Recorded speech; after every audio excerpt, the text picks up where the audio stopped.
नमस्कार मित्रांनो, सर्वांना शुभ सकाळ। मी आहे सचिन आणि स्वागत आहे तुमचं माझ्या यूट्यूब चॅनलमध्ये।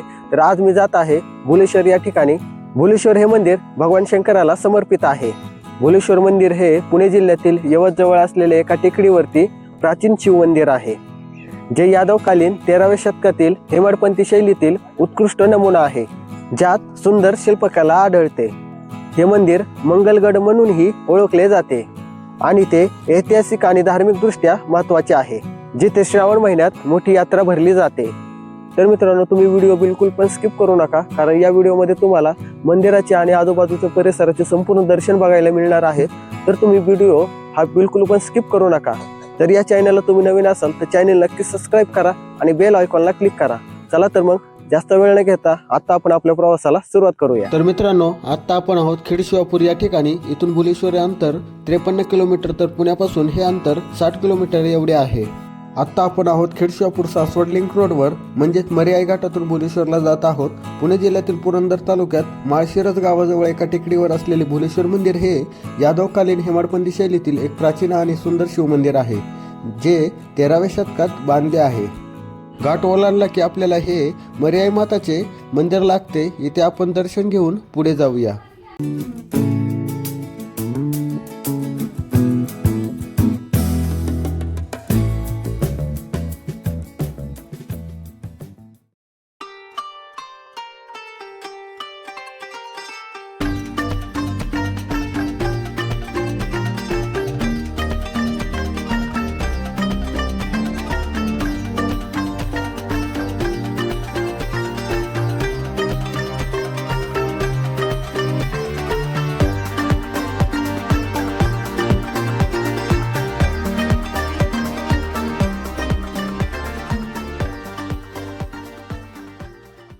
तर मित्रांनो, मी आता येऊन पोहोचलो आहे सासवडला। इथून भुलेश्वर मंदिर हे जवळजवळ 30 किलोमीटर एवढे आहे।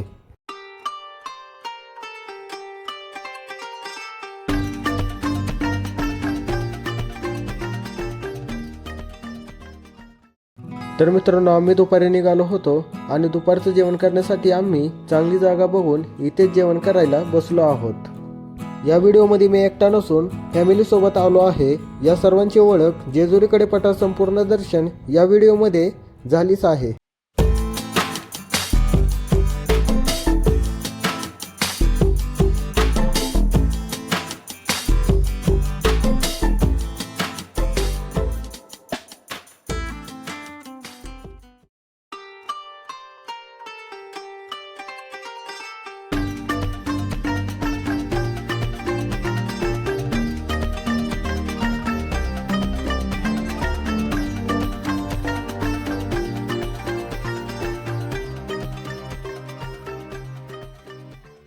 मित्रांनो, हे आहे माळशिरस गाव। या कमानीच्या आतूनच आपल्याला जायचं आहे। जवळजवळ आपण पोहोचलोच आहोत। तर मित्रांनो, आता आपण येऊन पोहोचलो आहोत मंदिराच्या पायथ्याला आणि हे आहे भुलेश्वर मंदिर। तुम्ही बघू शकता। मित्रांनो, तुम्ही माझ्या पाठीमागे बघू शकता, ही आहे पार्किंगची जागा। इथे तुमची 2 व्हीलर आणि 4 व्हीलर लावू शकता। इथे पार्किंगसाठी कुठलेही पैसे आकारले जात नाहीत। तर मित्रांनो, तुम्ही पाठीमागे बघू शकता, आपण आता पोहोचलो आहोत भुलेश्वर मंदिराच्या इथे पायथ्यालगत। इथूनच आपल्याला आतमध्ये जायचं आहे। तर चला तर मग तुम्हाला मी संपूर्ण दर्शन आणि आजूबाजूचा परिसर दाखवतो।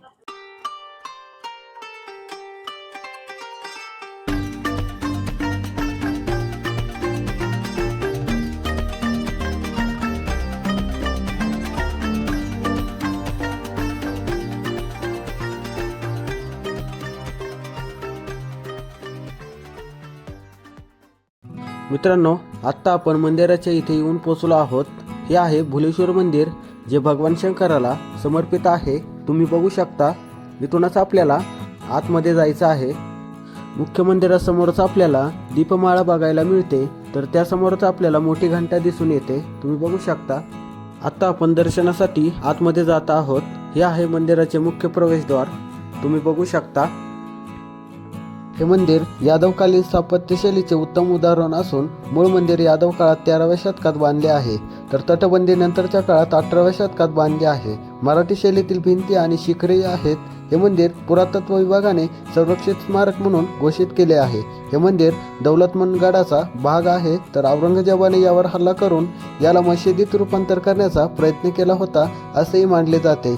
वर्षातून 2दा किरण थेट शिवलिंगावर पडतात असेही मानले जाते.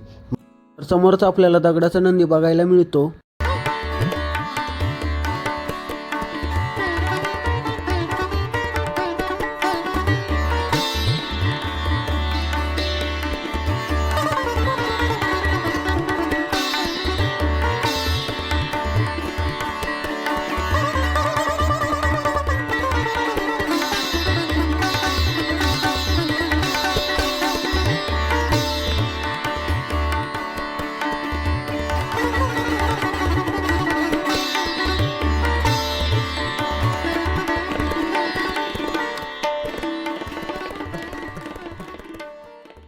तर मित्रांनो, आतमध्ये आपल्याला मोबाईलवर बंदी असल्यामुळे मी तुम्हाला आतील दर्शन दाखवू शकलो नाही.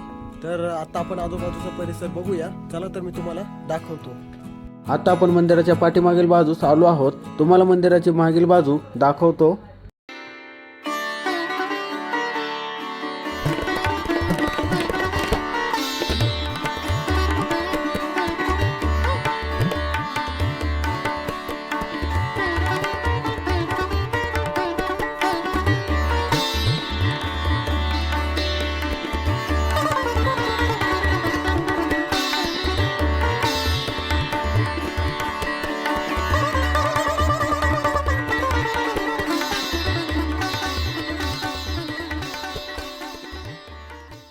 मित्रांनो, आता आपण मंदिराच्या समोरच्या बाजूस जात आहोत. मंदिराच्या खाली आपल्याला ही देवळी बघायला मिळते. इथून मुख्य मंदिरात जाता येते. सध्या हा रस्ता बंद केलेला आहे. मंदिराच्या परिसरात अनेक वृक्ष आहेत. त्यातले हे एक वृक्ष आहे. त्या बाजूलाच मोठा वाडा आहे. सध्या या वाड्यामध्ये कोणी राहत नाही. मंदिराला आक्रमकांपासून वाचवण्यासाठी मुघल शैलीचा वापर केला आहे असे दिसून येत आहे. भुलेश्वर मंदिर हे किल्ल्यामध्ये असल्याने इथे बरेच छोटे छोटे चोर दरवाजासारखे रस्ते आहेत. सध्या यांना बंद केले आहे. आता आपण मशीद सारख्या दिसणाऱ्या मंदिरात आलो आहोत. हे मंदिर कोणाचे आहे सध्या मला माहिती नाही. जर तुम्हाला याची माहिती असेल तर नक्की कमेंट करून सांगा. हा आहे मंदिराच्या आजूबाजूचा परिसर, तुम्ही बघू शकता. मित्रांनो, आपले इथले संपूर्ण दर्शन झाले आहे. हे मंदिर गडावर असल्यामुळे इथला हा गड सुद्धा आपण बघूया. या गडावर एक छोटेसे आश्रम आहे. पूर्वी हा गडाचाच काही भाग होता. सध्या याचा आश्रम म्हणून वापर करत आहेत, तुम्ही बघू शकता. सध्या आश्रमच्या बाजूला आपल्याला पूर्वीचे छोटे छोटे पाण्याचे टाके दिसत आहेत. सध्या ह्यामध्ये पाणी आपल्याला दिसून येत नाही. पाण्याचे टाके बघून झाल्यावर आता आपण पुढे जात आहोत. हा आहे गडाच्या दरवाजाची पाठीमागील बाजू, तुम्ही बघू शकता. एवढे वर्ष होऊन सुद्धा आजही भक्कम उभा हा किल्ला आजही आहे. गडाचा हा मोठा प्रवेशद्वाराचा काही भाग आजही शिल्लक आहे. दोन्ही बाजूला देवळ्या बघायला मिळतात. सध्या ह्या बंद केलेल्या आहेत. गडाचा काही भाग आपल्याला उद्ध्वस्त झालेला बघायला मिळत आहे. येणाऱ्या पिढीला हा किल्ल्याचा इतिहास सांगता येईल आणि दाखवता येईल तेवढा तरी हा किल्ला दुरुस्त केला पाहिजे. प्रशासनाने यावर लक्ष केंद्रित केले पाहिजे. आपण अजून पूर्व बाजूला खाली जात आहोत, कारण अजून एक वरती येण्यासाठी दरवाजा खाली आहे, तो सुद्धा आपण बघणार आहोत.